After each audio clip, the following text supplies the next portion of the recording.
Hello, thanks for stopping by Phlees Bourbon Journey.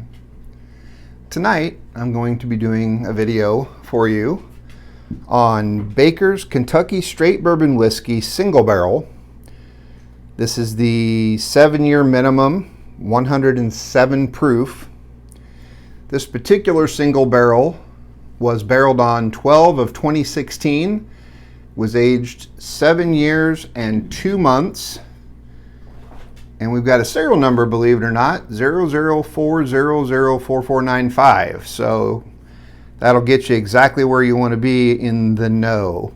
This is distilled by the Jim Beam Distilling Company in Claremont, Kentucky. And you can see that this has already been portioned out a couple times.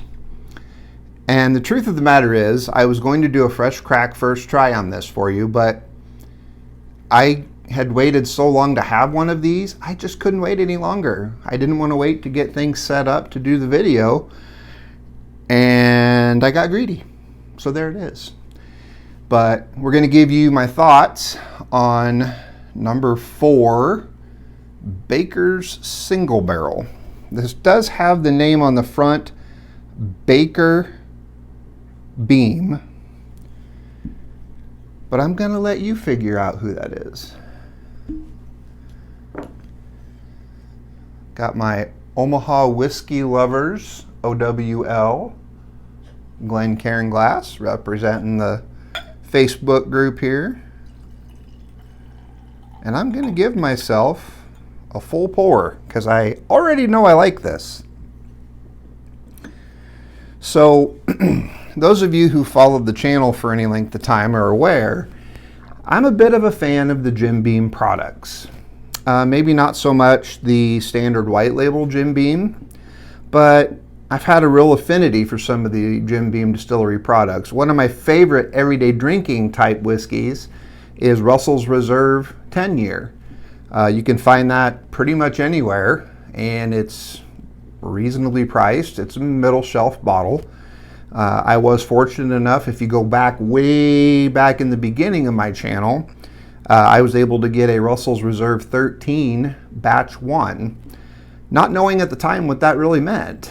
I of course know what that means now, and I am super grateful to the Omaha area retailer who made that happen for me. He knows who he is. But tonight, this Baker 7 has some of the richest browns in color. I mean, it is just very, very dark brown in color. You can kind of get that from looking at it in the bottle too. If I give you a little sideways of the bottle, it certainly has reached in and pulled out some tannins from the barrel that it was in. Let's see what the nose thinks. Oh, sweet, right off the bat. It has a, what would I call that? Waffles and syrup kind of aroma right up front. And then a very, very, very pronounced vanilla in there, just like opening pure vanilla extract. I mean, it is strong. It even has that tang of the ethanol with it, just like real vanilla does. Man.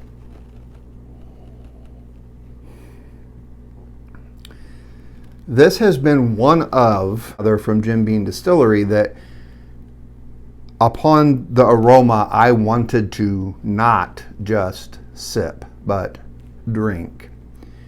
But I'm not a drinker. I'm a sipper. I'm a taster. But the aroma on this is so inviting, you guys. You've got to get this in your hands somehow. Oh, it just begs to be drank.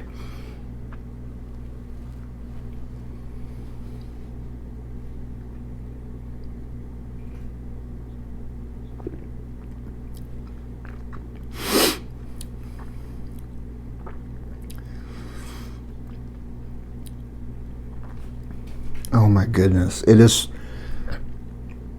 I've said this on occasion before, but it's rare. that something I taste makes me want to salivate the way that this does.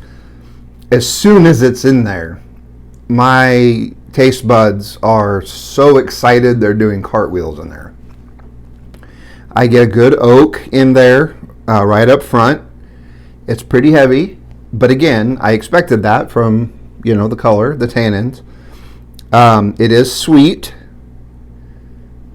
I don't know the mash bill, but I wouldn't be surprised if Baker's 7-year had a wheat leaning mash bill.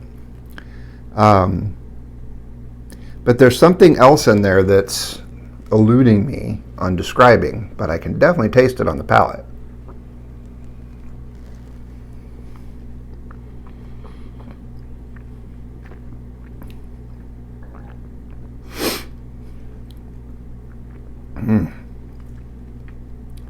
Same thing. You won't hear me describe mouthfeel very often, but the mouthfeel on this it's luxurious. It wants your whole mouth to be invited to the party. Every taste bud gets involved.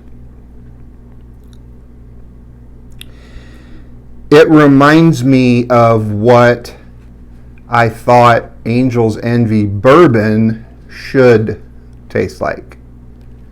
Now, I'm not a fan of Angel's Envy bourbon. I've only had one bottle. One of my first 3 bottles was that. Not a fan. Angel's Envy Rye, right up near the top of the list. But it has a dessert kind of flavor to it.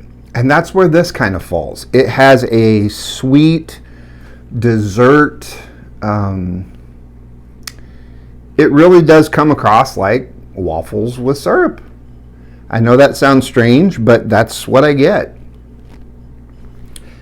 Definitely a double thumbs up drinker. On a scale of 3 to 13, guys, this is one of, if not the best that I've had. This is going to get 11.5. It's way up there. So an 11.5. If you get a chance to get this, it should be in the neighborhood of about a $70 price point, which I know is a top shelf price for a lot of folks. But if you're exploring into sipping and you've already hit the basics like your Elijah Craig's and your, some of the other lower but good daily drinkers, and you're wanting to move forward from that, this would be a very, very good next step. Guys, thanks for stopping by Phlees Bourbon Journey. I hope that you're enjoying your bourbon journey. Don't forget to go down below the video there and hit that like button. If you want to see what I do next, subscribe so that you get alerted on my next video. And if you know somebody who might benefit or would like to see what I got going on the channel, share your little hearts away. Oh yeah, I almost forgot. Baker's Bakery.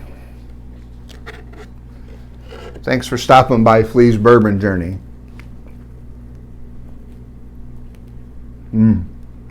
Stay safe.